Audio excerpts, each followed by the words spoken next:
A three-year-old fatally shoots himself. According to NBC News, a 3-year-old fatally shot himself after finding a handgun in a nightstand in his parents' room. Here's a deputy who was quoted as saying, "For some reason, I don't know that reason, and I don't know if we'll ever know that reason, the 3-year-old wandered in the bedroom and wandered into the end table. And when he got into the end table, he picked the gun out, turned it toward himself, and shot himself point blank range." Woo! What a tragedy. Talking about dead on tragedy affecting all. Not only a 3-year-old loses his life, but the family. And obviously, this family is going to be devastated forevermore because of this tragedy. And obviously, the conversation about responsibility. Let's talk through it. The parents were not home at the time. The toddler was being watched by his 16-year-old sibling. Whew. The father is a correctional officer, stated that there was a safe for the weapon, but it stopped working, so he stored the gun in the nightstand, and the parents haven't been arrested or charged at this time as of yet. So many things, so many layers here. Obviously, huge conversation in our country. It seems like always ongoing about guns and the access to guns, right? And I can hear people right now who are anti-gun or who really want to say the guns are the issue, pointing to this case right here. No gun in the home, no death, right? And obviously that is true. If there wasn't a gun in that home at all, this wouldn't have occurred. But if there wasn't a gun in this home also, who knows what they would have had in terms of their own security? Who knows if they ever had to protect themselves, to defend themselves? And the father is a correctional officer, so maybe this is job issued. But no gun in the home, no incident. I give you that. But there was a gun in the home. So with the gun in the home, the responsibility is no longer, or the blame no longer on the metal object, no longer on that inanimate object. It is unfortunately, in this case, on the individuals. Let's start with the father, who knew that the safe was not properly working. And I don't know when that occurred. I don't want to speculate, I don't. But it happened before they were out of the home with a 3-year-old in the home, being watched by another minor. 16, I get it. When I was 16, I was watching myself. I'm not trying to say the age is the issue, but at the same time, a 16-year-old who, let's say, may be preoccupied with more than just watching his little brother or her little brother, is not going to be as mindful. And you're not being mindful because you have a gun in the home, in your bedroom, with an exploring, wandering, adventurous toddler. So this is how this issue always gets conflated. And frankly, why this issue a lot of times is polarizing and becomes stagnant in terms of progress, is because you can easily jump on one side and say, no gun, no issue, no incident, no death. But then you can jump on the other side, like you're going to blame the gun. The gun was just sitting in the nightstand. Where's the responsibility? Where's the protection? Where's the security? Take advantage of the safe. Be responsible as parents. And in this case, it almost feels like victim blaming, because the parents are victims too, even though they're still alive.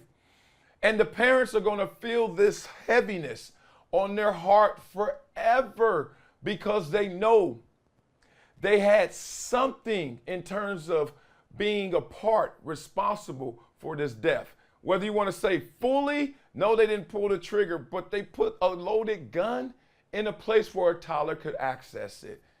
I mean, you're talking about being in that position. Imagine you're that parent. I don't want to imagine that, but could you imagine that?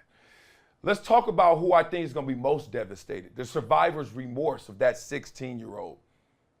16 years old, maybe just on your phone, maybe you're in a different room, wherever, maybe just watching television, and you hear a shot. The proximity to that shot is not next door. It's not the neighborhood. It's in your own home, in your parents' bedroom, and your parents aren't home. That moment, That's why this issue is so real. Obviously, we know about the mass shootings. We know about the school shootings. We know about the shootings that steal the headlines. And I'm not so sure if this one's going to be major headline news, but it really hit me in the heart for a few reasons. But the first one is it takes me back to my childhood where my grandmother tells the story. I lost my uncle when I was like 8, 9 years old. He goes around the corner and takes his life. And when he took his life, my grandmother heard the shot and just thought, okay, someone's shooting in the neighborhood. Being frank with you guys, we lived in Compton, and let's just say it was not just a daily occurrence, but it happened. You know, when you heard a gunshot, unfortunately, we got desensitized to it to the point where it wasn't always terrifying. So she thought nothing of it. Someone got shot, single shot. Then there was a knock at the door. Then there was a beating at the door. And it was frantic because she had to go around the corner to find her son fatally shot himself.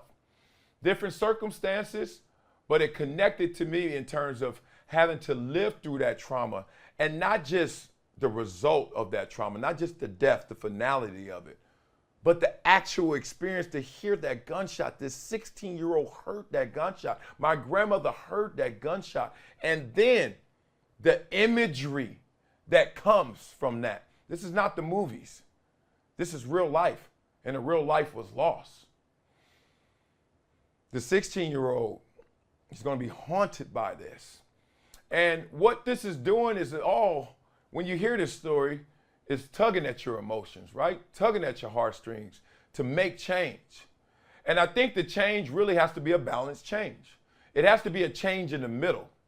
It has to be, okay, we got to limit the access to guns, obviously, because of background checks. We got to limit the access to guns based on age, based on record, criminality, etc., all those things. But also, for those who own guns, we have to make sure that they are properly trained, responsible, licensed. We always give that comparison of when you get a driver's license, it comes from driver's education, driver's training, and also renewing of your registration, renewal of your license, right? A constant process. Guns don't seem like they're mirroring that to the exact detail that they should. If so, then situations like this could be avoided. A correctional officer, someone who is trained, someone who is educated, but not as fully responsible as they should be in this moment. What a sad state of affairs we are in right now, where this is the result. And then what comes from this in consequence isn't necessarily legislation or a better tomorrow to help ensure situations like this don't occur. I tell you guys all the time, I am committing some of my resources and full focus to Argo, which is an alliance to responsible gun ownership. And going forward, we're going to attack this head on because I had to grow up with too much gun trauma. I had to navigate and use too much of my brain matter just to navigate around guns and that experience. And now it has no borders. It's not just inner city. It's not just bad guys doing it to bad guys. Oh, it bleeds to all of us. And unfortunately, even to those who are not conscious of what they're handling, a weapon, a 3-year-old.